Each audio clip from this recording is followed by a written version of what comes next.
Former governor of Puerto Rico, Wanda Vasquez, faces federal bribery charges along with an international banker and a former FBI agent. The federal indictment issued by a grand jury revealed details about the alleged bribery scheme where the former governor now faces 3 out of a total of 7 charges. Francis Felix reports. A grand jury has accused ex-governor of Puerto Rico Wanda Vasquez of bribery charges related to the financing of her 2020 campaign.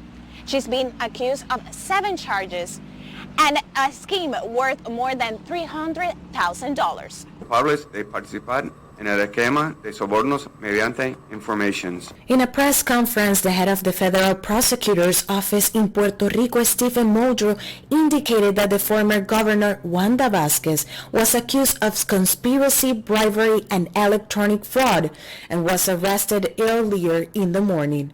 According to the federal indictment, between December 2019 and June 2020, Vasquez Garcet participated in a bribery scheme with several people, including Julio Herrera Bellutini, a Venezuelan international banker, and Mark Rossini, an ex-agent of the FBI, to finance the governor's 2020 primary campaign, both of them accused alongside with Vasquez. Herrera Bellutini owns the international bank Bancredit, which operates in San Juan. Rossini, according to Muldrow, provided consulting services to Herrera Bellutini and facilitated payments to consultants to support the electoral campaign of Vasquez Garcet. The indictment alleged that both of them promised to finance Vasquez Garcet's campaign in exchange for the governor firing the commissioner of the Financial Institution Office of Puerto Rico, George Richard Joyner Kelly, as a result of an audit carried out by the institution in 2019 to Bancredit. According to authorities, Vasquez accepted the bribe offer and in February 2020 demanded the commissioner's resignation. Herrera and Rossini paid more than $300,000 to various political consultants to support Vasquez's campaign. The former governor of Puerto Rico talked to the media while exiting the federal court. She made a plea of innocence and condemned this accusation as an act of injustice. A bail of $50,000 was set for Vasquez, and her passport will also be revoked. Muldrow said that Governor Pedro Pierluisi is not implicated in the case. Herrera Bellutini and Rossini, residing at the moment in Europe, along with ex-governor Wanda Vasquez, could be sentenced to 20 years in prison if found guilty. Reporting from Atorrey, Puerto Rico, Frances Felix. Meantime, the Turks and Caicos Islands Regiment is the home defense of the unit for the British Overseas Territory. Our One Caribbean News' DeAndre Hamilton shows us how they're training to keep the TCI community safe. Training in the Bahamas to shore up Coast Guard operations, training with the UK to ensure its humanitarian response and border protection strategies are fine-tuned and well-oiled. A passing out parade to mark its newest batch of volunteer recruits. July has been busy for the TCI Regiment.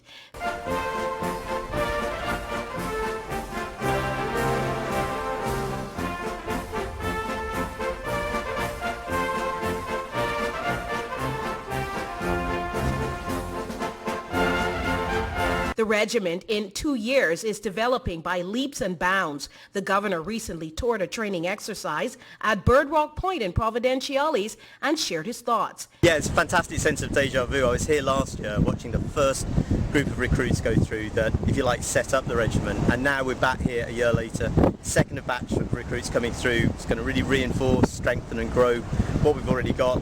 And sort of excitingly, from that first batch of recruits, we've now promoted some people into non-commissioned officers' roles. They're proving their leadership skills with these new recruits. And just having spoken to the recruits, they're so excited to be part of this thing. And I'm just so proud of them for volunteering it.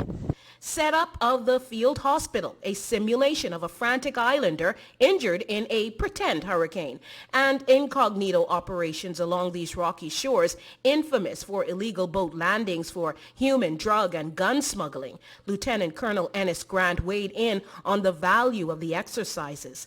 As well as about 24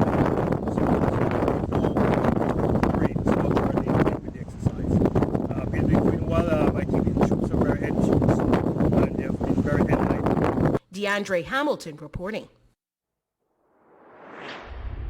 Meantime, a team of international scientists say the world needs to start preparing for the possibility of a climate endgame as extreme weather events keep ravaging the planet.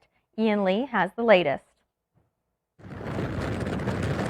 The effects of climate change can be seen all around, from raging wildfires to catastrophic flooding. So far, the conversation has primarily been how to prevent it from getting worse. Half of humanity is in the danger zone from floods, droughts, extreme storms and wildfires. No nation is immune.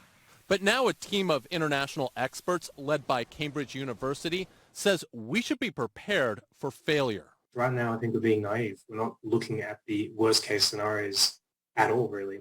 Researchers warn about what they call the four horsemen of the climate endgame: famine, extreme weather, conflict, and disease spread by insects. Scientists are urging world leaders to investigate possible outcomes ranging from a loss of 10% of the global population to eventual human extinction.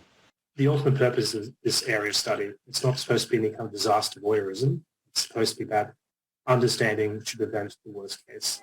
A worst case climate scientists say we should be ready for if all else fails.